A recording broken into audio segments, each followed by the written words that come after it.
Ngani masyerto na padagos na nakakanood at mga estudyante sa ibong kan mga pigpapautob na mga suspensyon sa klase na kung minsan kausaman kan maraot na panahon, maigot ngunya na pigpapautob kan DepEd Bicol sa saindang schools division offices asin mga eskwelahan ang blended learning o modular distance learning. Sigun sa Project Development Officer kan DepEd Bicol, obeto kan lakdang na dai maapektaran ang learning performance kan mga estudyante asin dai na mapalawig pa ang school year. Kaya imbes na mag-make-up class, modular learning na sa nadaa sa indang ipapautob.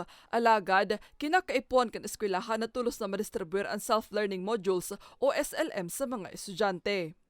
Pwede sila gibonin mga iba pang mga aktibidades, performance tasks or projects so as to ensure na wala they mapuputol sa momentum. Alam niyo yon yung sinasabing learning continuity ng mga bata at yaong magiraray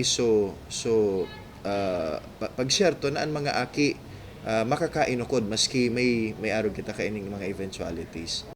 Ang nasambit na lakdang susog sa DepEd Order No. 37 Series 2022 o ang Guidelines on the Cancellation and Suspension of Classes and Work in Schools in the Event of Natural Disasters, Power Outages and Power Interruptions and Other Calamities. Sigun kay Arroco, ngunyan, nasa orange as sinyalo warning pa sana ang probinsya, pigsususpender na daaninda ang klase. Ini nga ni maibitar man ang mga estudyante sa peligrong darakan makukusog na pag-uuran.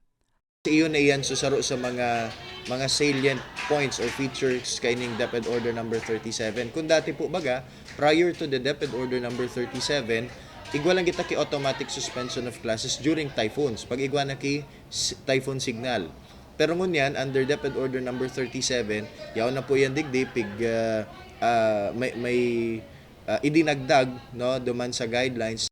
Magigiromdoman, Setyembre 1, 2022 kan aprobahan ni Vice Presidente asin DepEd Secretary Sara Duterte ang nasambit na kasuguan. Para sa mga baretang Tatak, Bicol, Maria Lorenzana.